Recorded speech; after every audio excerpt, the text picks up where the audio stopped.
The Federal Court has nullified the People's Democratic Party's National Convention held in Ibadan in November 2025. However, the Cherokee leadership of the party has responded that they will appeal the matter.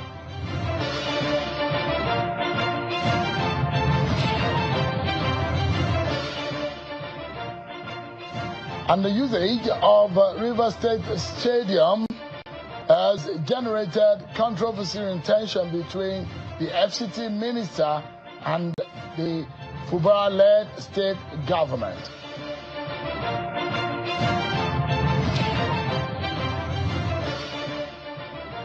Hello everyone, welcome to the program. This is Politics Today, live on Channels Television.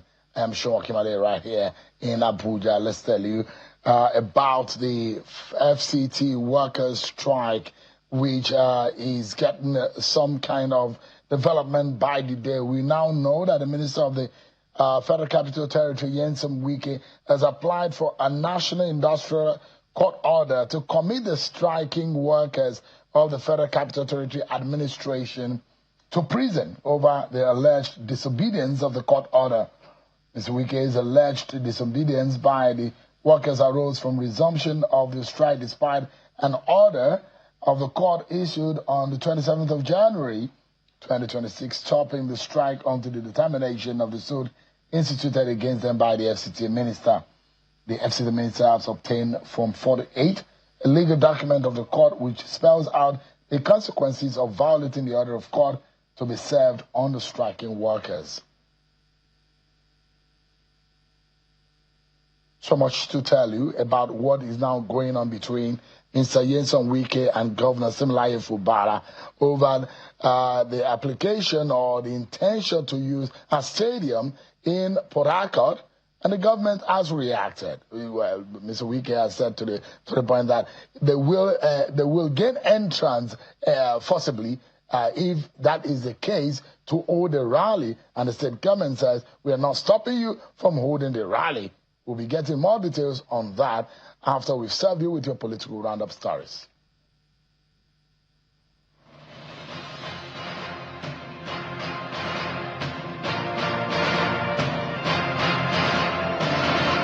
The Senate, through its Committee on Appropriations, has tentatively fixed March 17, 2026 for the final consideration and passage of the 58.472 trillion naira 2026 appropriation bill. This was made known after a special session today where February 2 to 13, 2026 was approved for the consideration of budget estimates at the committee level. The committee equally fixed Monday, February 9, 2026 for a public hearing on the budget proposal. Chairman of the committee, Senator Solomon Olamilekan Adeola, further disclosed that Thursday, March 5, 2026 has been scheduled for an interactive session between members of the committee and key economic managers of the federal government, including the Ministers of Finance and Coordinating Minister of the Economy, Wale Edun, as well as the Minister of Budget and National Planning, Atiku Bagudu. Advocates of women's political inclusion have intensified calls for the passage of the reserved seat women bill, as stakeholders from the Northwest region converged on Kaduna for a sensitization summit aimed at boosting support for the proposed legislation.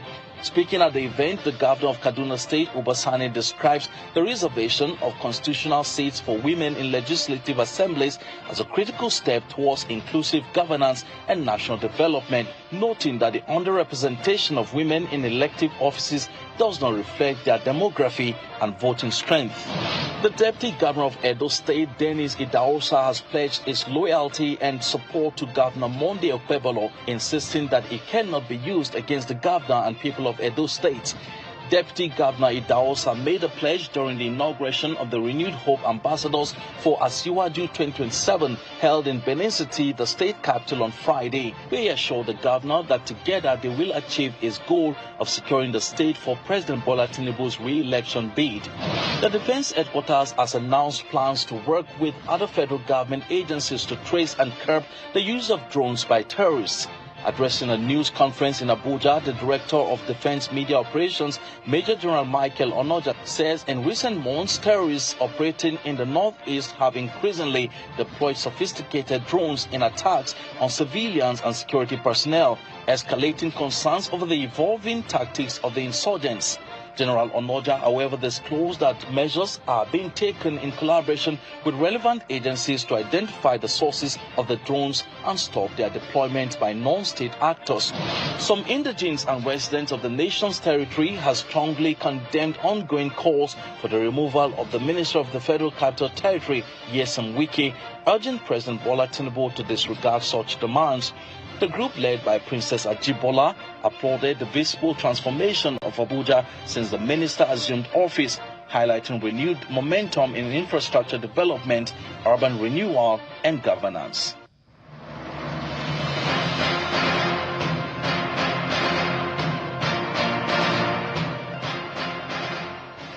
Thank you so much. And there you have it. You've been served with your political roundup stories. So let me tell you some of the developments in Rivers State. There's been an allegation by the FCT minister that the inauguration of a group today, which held in Port Harcourt, the state government has denied them the access to the Port Harcourt Stadium for the inauguration of the pro-Tinubu political support group. The minister, who has said he's reinforced that particular position, warned that supporters would forcibly gain access if denied again. He was reacting to the Rivers State government, describing the allegation as false and misleading. Well, earlier today, after an inspection tour of the stadium, the permanent secretary of the Ministry of Information and Communications, Dr. Arnold Thirowo, in Rivers State, alongside the Commissioner for Sports and Attorney General Christopher Green, says no request for the use of stadium was received and that the facility is currently unsafe for use due to ongoing reconstruction. The site engineer, Michael Ebetenye, also says the stadium is in a delicate condition, warning that heavy human traffic could damage underground pipes beneath the pitch and pose safety risk.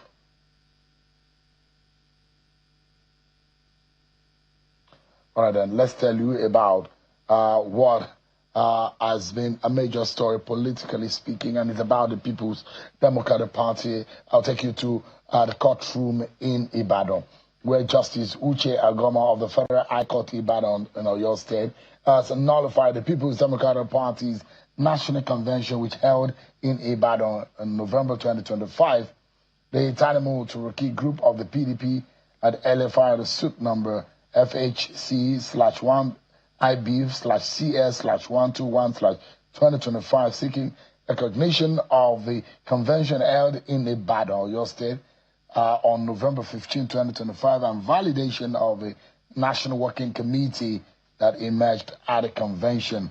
But in that judgment earlier today, Justice Agoma held that the convention was conducted in flagrant disobedience to two subsisting judgments of the same court, adding that returning to seek judicial approval for actions taken in defiance of court orders was an exercise in futility. Consequently, the court says all decisions taken at the convention have now been set aside and now bar the Turaki-led NWC of the party from parading themselves. As such, take a listen to some of the soundbite that came out of the courtroom today.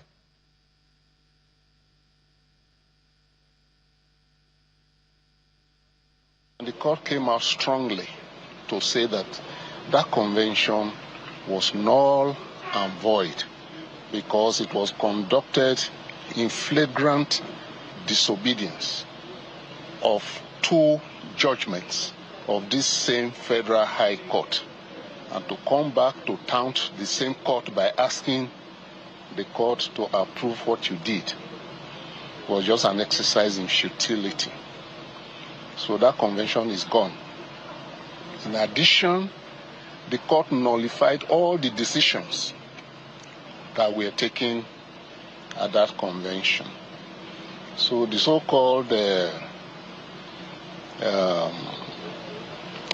I say contraption or executive committee that was purportedly elected and headed by a national working committee that was purportedly elected at that convention has been set aside completely by the court. And in addition, the court held that PDP can only operate as of today through the caretaker committee. And it was inevitable and inescapable that a caretaker committee should take over the affairs of the party, pending when a proper convention will be held. There's now been reaction from the Turkey-led NWC, and they've held a press conference today, and they've played down all concerns over the judgment which came out of the Federal High Court today in Ibadan, insisting that the ruling poses no threat to the party's current leadership structure, and they're insisting they're already filing for an appeal and a stay of that judgment. Take a listen to Mr. Turkey SAN, who was addressing the press earlier today. We are aware of the judgment of the Federal High Court Ibadan delivered earlier today, which essentially declined to grant the order of mandamus sought on the ground that granting same will, in the considered opinion of the court, amount to sitting on appeal over the judgments of courts of coordinate jurisdiction. For clarity, we approached the court seeking an order of mandamus to compel the Independent National Electoral Commission to recognize the Ibadan Convention and to facilitate official party communications with the Commission.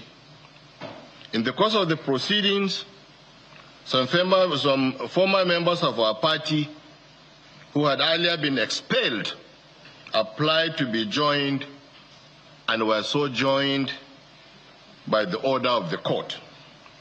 The court proceeded suo motu to grant reliefs that were neither prayed for nor canvassed by any of the parties before the court. Consequently, we have filed a notice of appeal as well as motion for stay of execution of the judgment, and we are determined to pursue this matter diligently and to its logical conclusion in accordance with the law. Well, that's the position of the Tanimu Turaki-led PDP today.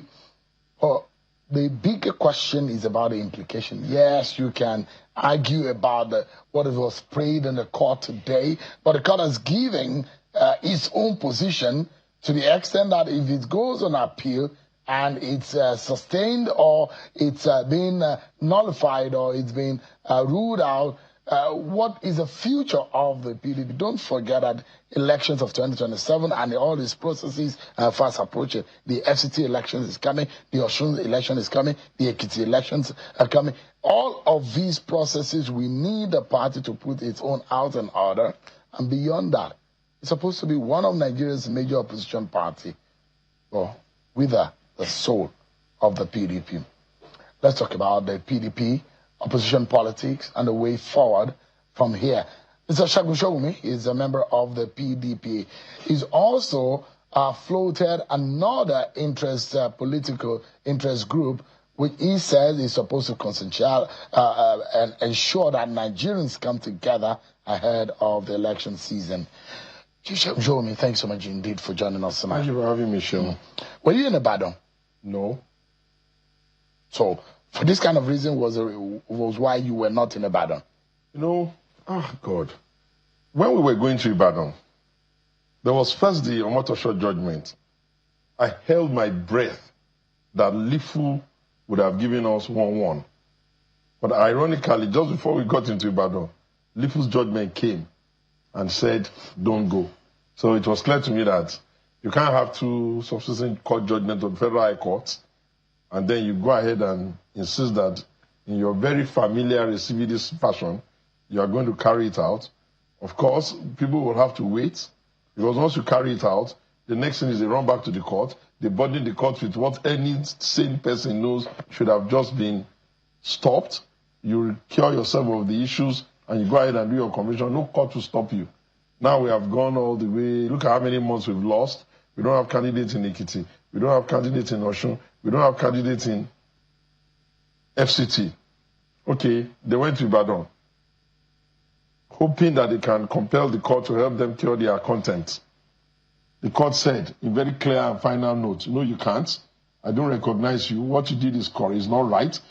In fact, the PDP is extremely lucky that the Anyang side were smart enough to do that caretaker before the exit and the complete time lapse of that their Damagun Anyang Wesco. If they had been obstinate and not done that by today, you would know that PDP is dead and buried, because there will be nothing for them to hold on to. So there's a lifeline if they are not too angry with themselves, and if they understand that ultimately what are the issues. Can we still come back to the table and talk? Otherwise, this is how we will continue jumping from one court to the other. Of course, it is the right of those who go to court and lose their case to say that the judge did not answer it well for them. It's their right to go to the Court of Appeal. But what happens? They spend more time at that. Then the Court of Appeal is busy, does not allocate their case on time. When it finally allocates it, maybe they are told again, like you will expect. There are quite a lot of authorities that say you can't do something against two others, and they say no. Then they will say they are going to the Supreme Court. If the Supreme Court is not very busy, then it will take some time again. Eventually, maybe by the time we're done with all this, we'll just go home and cry, because we'll not even have the time to participate. We hope that it doesn't get to that. I've always insisted, you don't have to go to court, and please don't go to court if you can solve it at home. But once you go to court, have the decency to respect the judgment. Because if you don't respect the judgment, you do it at your own peril. There is no court in the world that will brazenly allow you to disobey subsisting order. Let me take you to Rivers now. You know the Rivers State House of Assembly said they wanted to start impeachment proceeding. A court in Rivers says don't. Have you seen them proceed? Anybody who understands the delicate nature of the court knows that once an order is in place, you have to first of all obey. You will comply first. Either vacate it, get it turned over and appeal. But if you say, oh, the judge has, bam, and then you're not going to agree, you're not doing it. You can do that if you like. Nobody can stop you from bellowing hot air. But the court will not move in that direction. There are enough authorities that can put. But what do you do also? Yes, one party can go to many and multiple courts to be able to get what suits it. And the other party has also gotten an order that suits it. And so when you get what suits you and you go ahead to do what suits you, can you blame anybody who thinks that there are those who have hijacked the PDP and they're going to do with it and trade the party for whatever their own interests may be, and you don't think that people should fight for the soul of that party? In fighting for this, what I'm doing is fighting for the soul of PDP. You must always be very careful that you don't reduce all the problems that is on the table to your victim, whom you choose to insist that that one person is responsible for. In fact, is responsible for us losing in 2015. Is responsible for us losing in 2019. Is responsible for us losing in 2023. Maybe you will be responsible for whatever. The point I'm making is that when you are in that kind of delicate situation, the best course of action is you have to call yourself and say, guys, okay, two brothers, we have fought ourselves. Our rivals are running away with it. Can we call ourselves back and revert back and do whatever we need to pretend? Do whatever we need to do to get out of this and proceed. The best judgment I ever had in my life when we are struggling for PDP was by Justice Joyce Abdulmalik in Abeokuta. We had gone to her one day. And our usual is my side, is your side, is your side. And then in her court I went. And she said, politicians, you have your constitution to guide you. You have your own rule books to guide you. You have your culture and your history to guide you. You have your elders to guide you. You will fail at all of this. You will burden the court with your issues. We will give you judgment. You say you don't like it. Have you considered three options? Option one, go to another party. Option 2, go and serve the society in another way. Option 3, live with the judgment. You are not going to insist that what you say is what the court must say. Everybody knows that it is at the point of filing and at the point of response to the filing that elections are won and lost. If you're a lawyer, you're almost done now. You know that they would have taught you that once you file, pay attention to what was filed. Pay attention to the rule and the language of filing when you do your response. If your rival files and you have an imagination, a kunkun in your head that the judge is corrupt, that, you won't file properly. You won't argue your points. You won't bring your very strong argument and persuasive evidence. You're going to lose.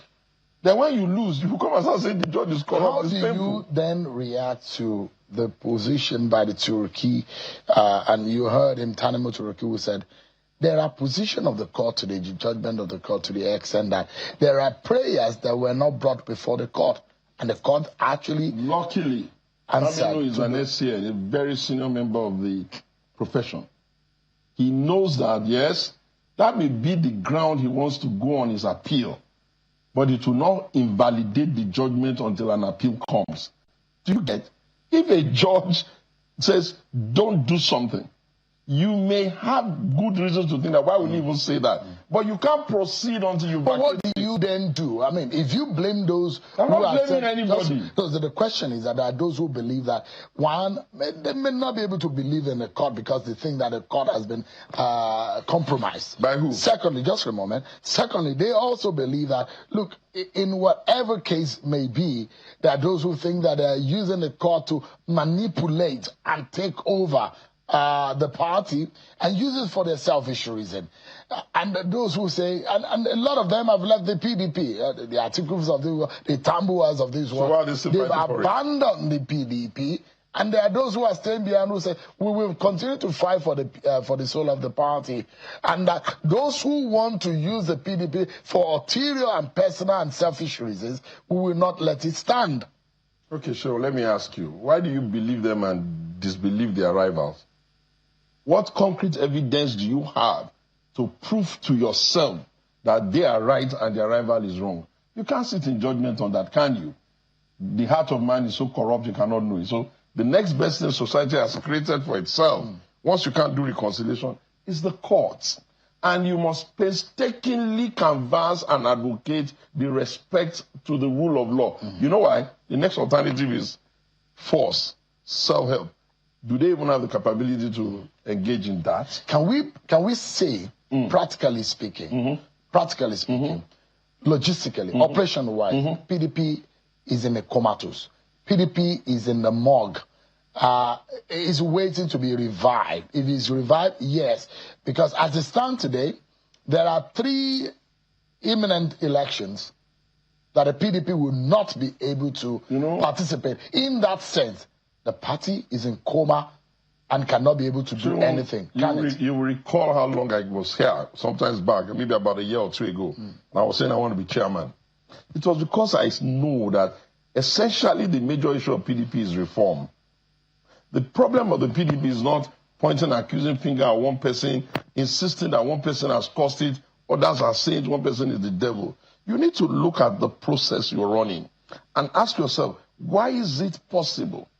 If we appointed you as the chairman of Federal Reserve in America, you would dare not do the kinds of things we hear the people here do. Do you understand? Because the processes do not give room for that kind of madness. Now, if you are running a 20-something-year-old party and you have had the benefit of 16 years of being in charge, you should have had some institutional memories of all of these kinds of issues. Then you would have said, okay, in our years in opposition, while the ruling party is busy with whatever they say they are doing in terms of government, can we just be busy with reforming ourselves, repairing ourselves, recreating ourselves? We're not the only parties that lose election in the world. In the UK now, I hear the Conservatives are pumping a lot of energy. My girl Kemi is doing whatever she can. But guess what? There's a Reform Party that is coming on their tail. Do you think Kemi is sitting down there saying that the Conservative is not going to continue to push? Look, these people are just indulged. Those ones that like to jump before are the ones that are still jumping again. And I must concede that the ones that are fighting on both sides, the terminal and the people that are, the two sides. Those ones are pretty much people that have been committed to the PDP. So what I am saying to them is, gentlemen, before we lose time and we cannot do all the things we need to do, is it too hard for us to come back and find the middle ground? Mm-hmm. And can the middle ground be, you mention somebody's name all the time and scream his name all the time? Does that mean that every other person in the country, their brains have departed from them? If you want to fight and the battleground is clear, every strategy of war will tell you that every man must prepare for the day of battle. You can't come to the day of battle unprepared, then they defeat you, they start shouting, you were rigged. How did they rig you? So fundamentally, my question is, PDP looks like a dead party as of today. No, listen. You know the thing? The beautiful thing about this democracy is that it is a microcosm of the attitude of we, the Nigerians. I fear that even the ones that are saying they are stable today, they've not gone past 16 years now. Do you know whether the same habits that PDP copied and learned and behaved until it's like this, they are already copying it? Do you not worry that the same characters that claim they are not good enough in PDP, that who did whatever they did in PDP, I can mention all their names, their title, the positions, the opportunities we give them.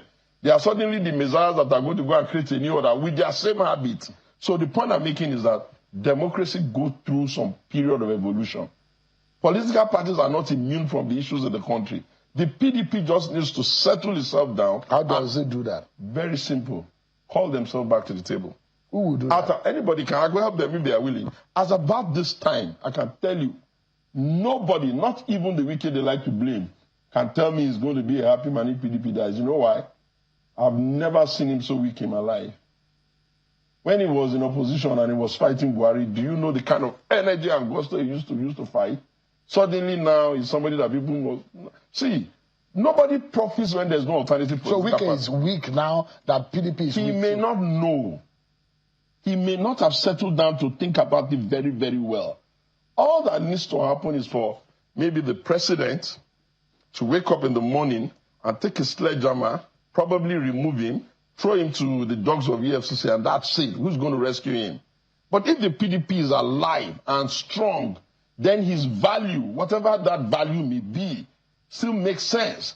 If you don't have an alternative political party in the country, everybody is in servitude. But I mean, don't you also think the allegations and those who believe that there is an intentional, there is an orchestration in the demolition or destruction of the PDP by the ruling party to weaken it such that it's not capable enough to fight it or to stand as an opposition? Don't you think this is a major factor? Because everyone has blamed President Tinubu and the APC and invariably blame Mr. Sowunmi that they wanted to destroy the PDP so that the opposition will be toothless. Let me tell you, for every time the PDP gets weakened, I tell you, ADC gets stronger. And I know the people that are in that party. It's a young party. They are putting it together. We have a lot of suspicion. We are judgmental about how we know them in the past. But can you just imagine a scenario where everybody that is in PDP now empties into the ADC? How does that serve even the people manipulating the destruction? How does it serve their interest? Listen, oh God, 2027 is not yet in the bag. The simple reason is that the numbers do not reflect that. There's, like I told you, there are people who like to believe that, oh, we have the numbers. But you have to check. What about the science of how people take decisions? Are you not going to check what's happening in the grassroots? Did President Jonathan not sit in the villa here, run one of the most expensive campaigns we've ever run in this country? I will know. And did we not get beat by Buhari that barely had enough money to run an election? And did he not make a phone call and concede on time? Look. We are not talking about who will win the next election or who will lose. For me as a person, it is just that I do not accept that Nigeria, we Nigerians, you and I and everybody listening, we should not have the ability to build an organization that can last. Why should ANC, their leader was in, what do you call that thing, prison appetite for many years, the party is still alive? Why should Communist Party, Green Party, Why should you finally get a party, you African, we Nigeria, why should we get a party that has done the more that PDP has done and we want it to die? So, and you're still not able to answer my question. And I don't know why that is. It's a simple question, but I don't know how difficult it is for you to do justice to it. And my question is that a party that is not capable of going into an election looks like a dead party. Is it dead? Will the ones that don't win elections be alive? If they don't produce candidates, obviously they are dead because the Constitution says... So the PDP is dead. No, please. If they don't produce candidates, they won't be able to meet the minimum requirement of winning one ward, and that's it. That's the Constitution. But if they produce candidates, they may not win, they may leave. But if they hurry up... PDP is not able to do anything. You don't know that. Is PDP able to participate in FCT election? No. Is PDP able to have a candidate in Ekiti? We still have, no. We have a bit of, it's a dire situation. The FCT election is about 2 weeks away. Did we ever win the FCT? We let them go and do whatever they want to do with all of those offices. What about Ekiti? Wait a minute. Your candidate and the governor left and went to let our rivals accord. Win it. Please, let our rivals win it first. The point I'm making is that we still have a bit of time between now and the election and before the window closes. And that's why you see every time I'm always saying the easy way out for us. We can leave courts tomorrow.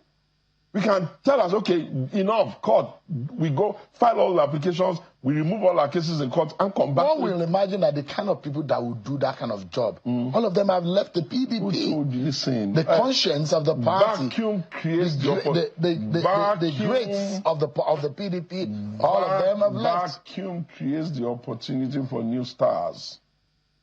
When them Awolowo presided, it seemed as if they were not around, people will not run democracy. When them Alex Ekweme and Chiroma and Co. were running the parties, it seemed like nobody would provide authority. Before Obasanjo tore his card, it seemed that nobody, but we are still getting by. There are those who had applauded Governor Seyi Makinde. Yeah, I applaud him too. When he was in the villa, they said, look, he had responded to journalists and said, I'm comfortable in the PDP.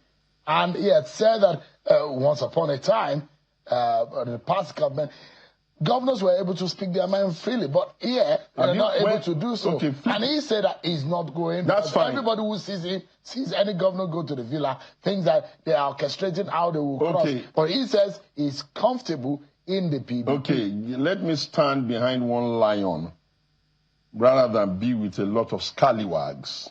When, with due respect, when we were in the build-up to 2023, 2019, and Wike was probably standing the way as a governor, which day did you ever see him in the villa?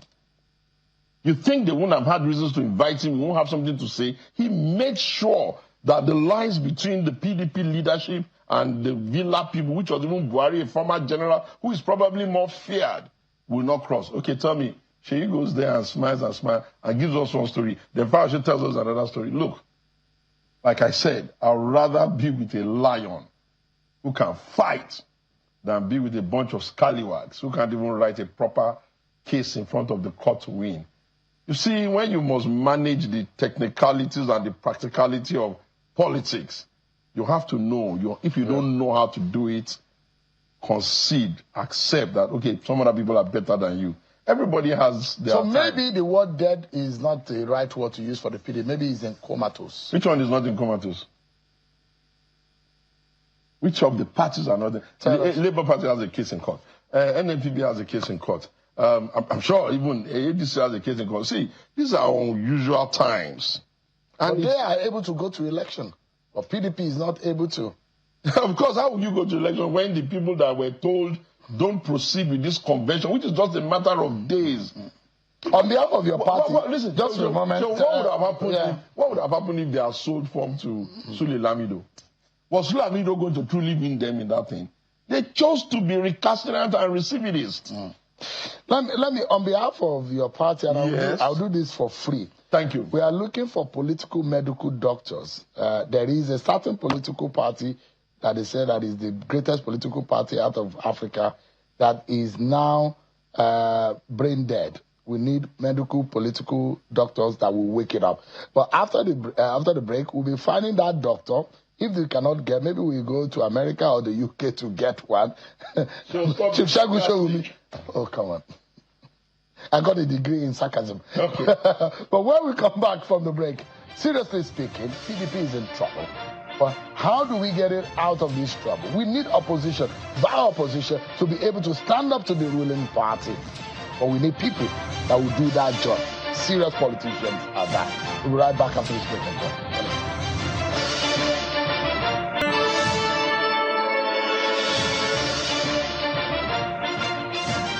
Everyone for staying with us on the program. It's about the People's Democratic Party and what it stands for in Nigeria's politics. Since 1999 to 2015, is the party that held sway from the two terms of Olusegun Obasanjo to Umar Musa Yar'Adua and Goodluck Jonathan until Muhammadu Buhari came in 2015 with the agenda and the campaign of change and the APC. The party held sway. In fact, that party had an ambition to run the affairs of this country for 60 years. But that was truncated just for about 16 years in power. But now the party looks to a lot of Nigerians like a party that is living in its past glory. Chief Segun Sowunmi is a member of the People's Democratic Party. It doesn't look like he has answers to the problem of the party, because the party looks like it's in the middle of the desert, not knowing which way to go. But let's chart a way for it, because it's important for our nation to chart a way for such a political party with that kind of clout and profile, because of opposition politics is very critical to our democracy. Thank you so much indeed for your time tonight. Thank you, Segun. What would you say is the way? Because there are those who will say, how do you jolt the PDP back to life? How do you chart a new way? Have you asked yourself one question? If there was really nothing there, why are they fighting for it? Assuming you concede that, without conceding, that the ones that won victory, whatever, in court today, are the enemies, why are the ones that are the others, where are they holding? So the party still has about 4 governors? Forget governors. Because they are also critical stakeholders, just like some of you. I have tried to tell people that, yes, the governors, what do they bring to the table? They bring maybe money, and they also bring a lot of liabilities. No one governs without having people in his state that are even very angry with him because they're not being served. Are you blaming the governors for the crisis of the PDP? I'm not listening. You know, my problem with you is that when you ask a question, you don't allow them to lay the thoughts down. I'm allowing you. You've been doing it for 45 minutes. But when I need some specific answer, you know, politicians know how to dribble around the way. You can have a monologue, but what I'm saying to you is that governors are important. I will not downplay that. But governors don't make the totality of the electorate. I have seen the holy anger of people topple nations. How much more is civic authority that they can do just by voting? I know that it looks like it is a done deal in the minds of the friends of the states and the people that are looking at all the rushes, but I can guarantee you, if only we get out of court on time. The reason why if only is that if a case in court, you can't hurry it. You can pray and wish, but you have to get out of court. One way or the other, the decision, you will be shocked at how many people are even in the present APC who will not get ticket for what they want. I mean, use a platform like this. You'll be shocked at how it will be easy for the campaign to start. Then you will understand what it means to be a 27-year-old political party with name recognition, with structure in all the grassroots, with image and logo recognition. Listen, I am not happy that we are here, but I'm beginning to get convinced that it's the journey that PDP is carrying, because PDP is the University of Democracy and Party Management here. The other party, the APC, they may look at themselves and think that they are fine, but those who know how to look and look well, who can tell when a snail is pregnant, will tell you that the underpinnings there could implode. You don't have the ability to meet everybody's aspiration in one party. And if everybody thinks that getting the ticket of one party gives them success, then they may likely go into a fight to finish. I mean, does it not shock you that we're getting information just a couple of days ago that this failed coup was funded and all of that by a member of their party? That's to tell you that you can implode a seemingly big party if you don't manage to give people space. People can contest an election and lose, but they cannot operate in a process where their wishes of appreciation will not be met. And like I told you, for every day PDP stays long in this crisis, ADC gets bigger. ADC gets stronger. You know why? We are really cut out the crap. Everybody in ADC is actually PDP. Every damn one of them. None of them that is in the ADC has not been in the PDP before from foundation. How do you know whether it is not a reaction to the desperation to find a platform for contest that is bringing them up? There is a big indictment that the court is giving against the PDP, that it makes it look like a party that doesn't obey court orders and that is usually in defiance to court position. But in all of this, it does look like the party is, the court has said, Turaki and your friends stay aside, let the caretaker committee run the affairs of the party. And going forward from here, if there is a convention held between now and the time allowed. Exactly, and they go to the Supreme Court and something different from what the Federal High Court in Nevada has given comes up, doesn't it set the party back? You know, the thing is that, please be aware, the courts in Ibadan did not give a judgment because he hates those personalities, or we don't believe in their honest desire to run the party. The man that has become the chairman now from the Ibadan Convention most likely could have even been the chairman, assuming we did not step into that. You can't build something on nothing. The major issue here is a legal trap. Justice Omotosho was sound in his judgment. Justice Lifu was sound in his judgment. The combined effect of those two Federal High Court judgments cannot be ignored. That really is the crux of the matter. And if you, even though you are the groom, you have dressed well, you've fed everybody, and they say, don't do it.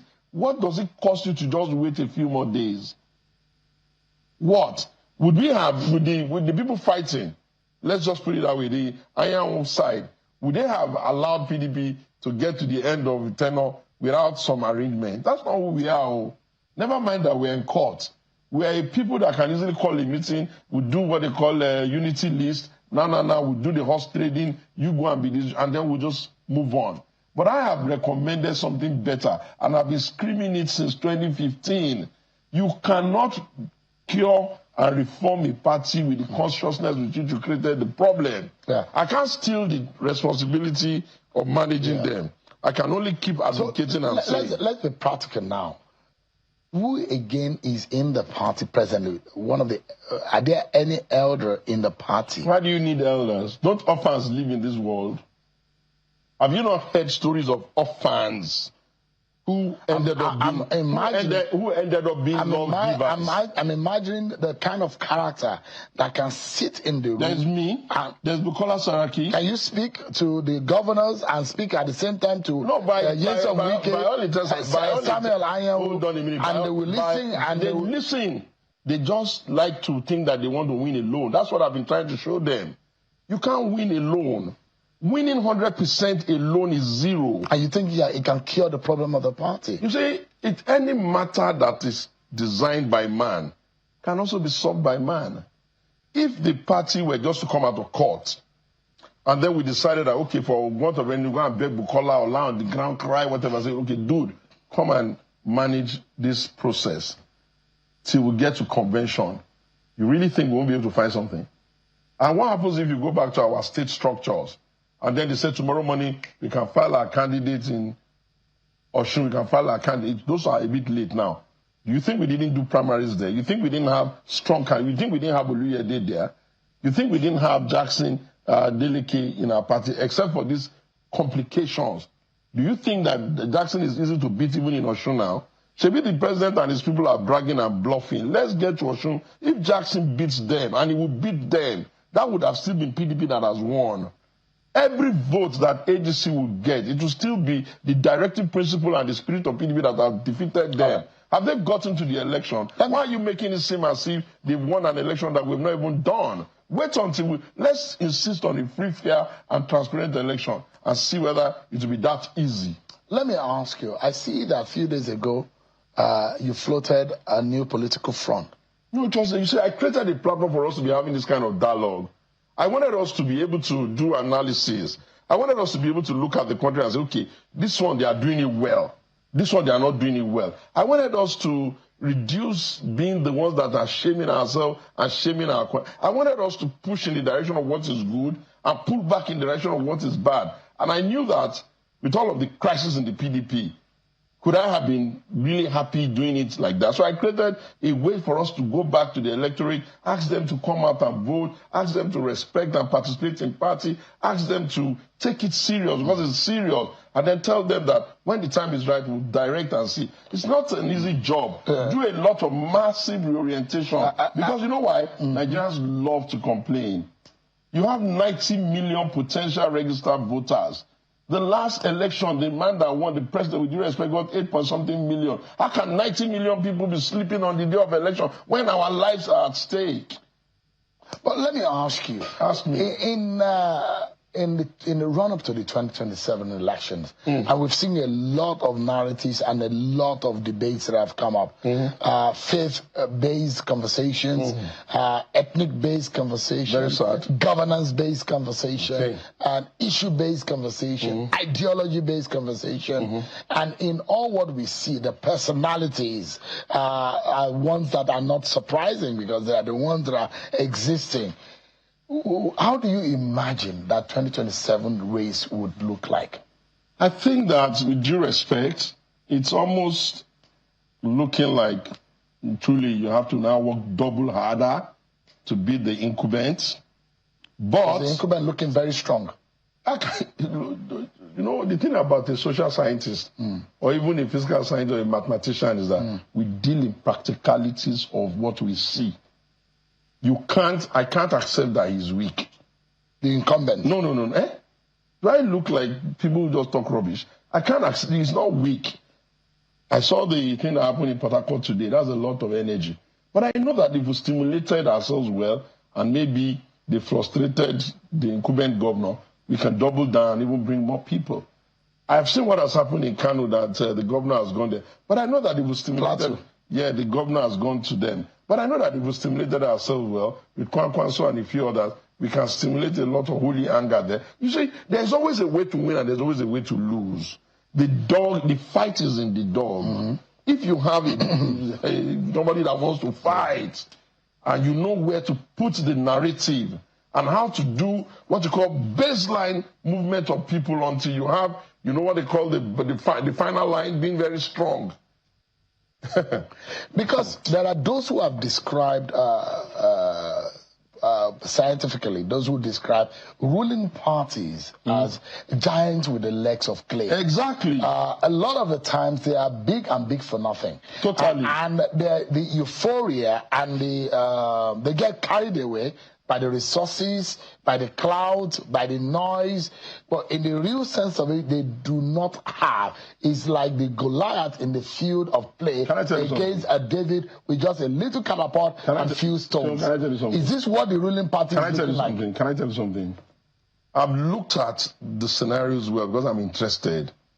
I am more afraid for the APC and the President Bola Tinubu and his ability to win that I'm afraid of for us to beat him. The simple reason is that I've looked at everything they're doing. Some of those things that they're doing that are good, I say. But you know, when it comes to the groundswell, the people, the narrative, what people are saying, the traditional positions of the North, the position of the Muslim group, what we find on the day of the vote, who turns up more, who doesn't turn up, what we know about the Southwest and their plenty arrogance. I promise you, if he dared jokes to that election, he will lose. That's number one. Number two, we have succeeded. Just for a moment. Just hold on that because we need to go on a break. But when we come back, whether or not that number 2, and plus another question I have to ask, is enough for us to exit this conversation, but it's critical for us to know how 2027 is shaping and how it will be on the perspective of Segun Sowunmi. We'll be right back, everyone. Join us again. We're about exiting the conversation, but you were going to land on a particular thought. Number 2, the entire governance and political lobby infrastructure of the strong power now, the Trump administration, is already looking into Nigeria. One of the things that they will not do is allow a rigged election. I can tell you because I know. There are other ancillary powers somewhere around in the way I don't want to mention, very strong too, who are even already insisting that it's regime change. And we say, okay, gentlemen, it's not your business, it's not your baby. Don't come and start scattering our country. But guess what? The powers that are lining up and the kind of caricature joke that the APC and his handlers are doing, nobody is going to allow them to cheat. So if they're going to win, and I said they can win, they had better make sure they want to win fair and square. All right. So we need to be able to afford a sitting down in the villa, doing other kind of Do you think that they can go ahead with the same ticket that they have right now in 2020? I think that they don't have any other ticket on the table. I've thought about that. People say, oh, they want to change it. They should change it and see the results. If they change the ticket, they will lose. Let me tell you why. We have not had a vice president that has been so loyal. He has good speaking skills. He doesn't fumble on the narrative and on the message. Remove him first and see now. That's why we drop it. Segun Sowunmi, member of the PDP, thanks so much indeed for your time tonight. I appreciate it. Thank you for having me. That's our show for today, everyone. Many thanks for watching. On Sunday, I'll see you again with a special guest that I'll be bringing to you on the program at 8 p.m. I'm Segun Okimale. God bless Nigeria.